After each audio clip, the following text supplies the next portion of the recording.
Bonjour à tous, Richard Lefebvre, hiver 2024, projet final. Tel que discuté la semaine passée, voici en réalité une présentation d'un nouveau logiciel que Autodesk a mis en branle au cours de l'année, le logiciel Autodesk Forma. Ce logiciel-là va principalement vous permettre de travailler de l'urbanisme, des bâtiments sur grande échelle, des grands terrains au complet ou autres, et aussi de simples petits bâtiments, un peu comme on va le travailler cette session-ci. Ce que je vais vous montrer pour commencer dans les faits, c'est comment venir installer ce logiciel-là. Dans les faits, il n'y a pas vraiment d'installation possible. C'est un logiciel qui se travaille sur le web. On va commencer par regarder ça. Alors, pour accéder au Autodesk Forma, l'important en réalité, c'est de commencer par la bonne page web. On est bel et bien sur le site web d'Autodesk, mais la version soit canadienne-anglaise ou soit la version US. C'est l'une ou l'autre, là. Il faut vraiment qu'on soit lié pas à la page française, parce que la page française va nous envoyer vers la page de France. Fait qu'on veut vraiment Canada, anglais ou US. On s'en va dans Produits ici et on s'en va dans, comme à l'habitude, qu'on installe Revit, AutoCAD ou autre, dans la version éducationnelle. Une fois que vous êtes rendu ici, vous allez cliquer sur Get Product et ensuite, vous allez simplement trouver dans la liste devrait apparaître bientôt, un petit peu plus bas dans la liste, on va trouver quelque chose qui s'appelle Format Autodesk ici. Alors, je vais simplement venir faire Get Started. Clique là-dessus. Il va vous ouvrir cette page-là. Puisque vous avez déjà un account, vous n'êtes pas obligé de venir réécrire tous ces éléments-là pour avoir l'accès éducationnel. On va aller chercher quelque chose ici qui s'appelle Sign In. Et à cet endroit-là, je vais revenir rentrer mon courriel. Je vais venir rentrer mon courriel, mon password et je vous reviens par la suite. Alors, une fois que mes informations sont rentrées, je vais revenir, ça va me ramener à cette page-là ici et je vais pouvoir faire Get Started. Une fois que vous allez faire ça, il va falloir rentrer vos différentes informations qui sont ici. Fait que le nom, le prénom, le rôle, l'éducation. Fait que dans votre cas, ça va être student ou éducateur. Fait que ça devrait être student. Dans mon cas, moi, ça va être éducateur. Je vais aller chercher le bon pays, Canada. L'adresse de l'école, on peut aller la chercher directement sur le site web du collège dans Nous joindre. Oups, un petit peu plus bas ici, un petit peu plus bas, je ne me souviens jamais exactement c'est où. Alors, je suis ici, je vais venir sélectionner l'adresse. On va la prendre au complet tant qu'à faire. Ici, je ramène ça ici, l'adresse du collège.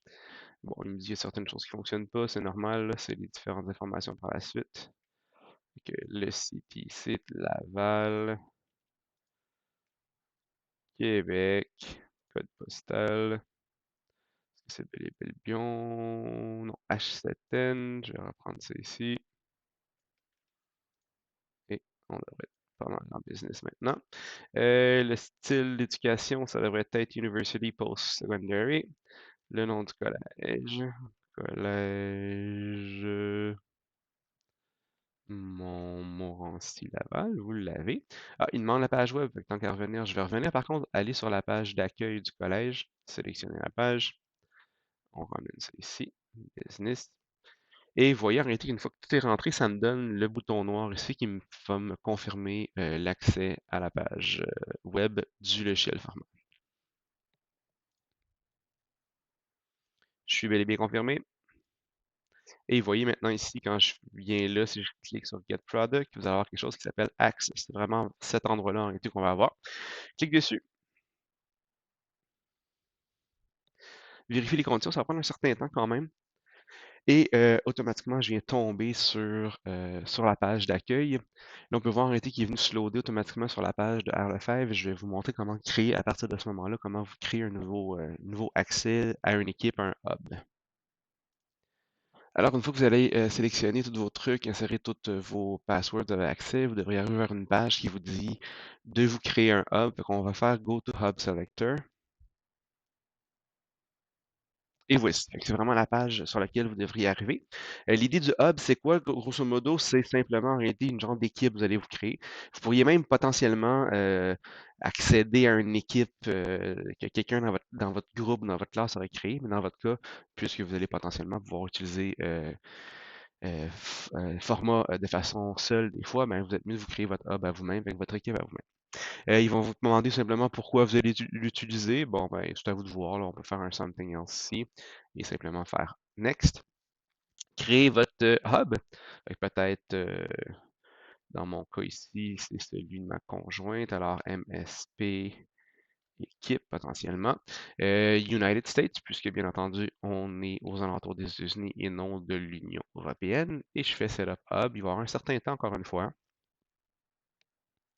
On va venir patienter là-dessus. Alors, voici la page d'accueil en réalité du premier hub. Fait que MSP équipe ici, il y en aurait potentiellement peut-être d'autres hubs et autres.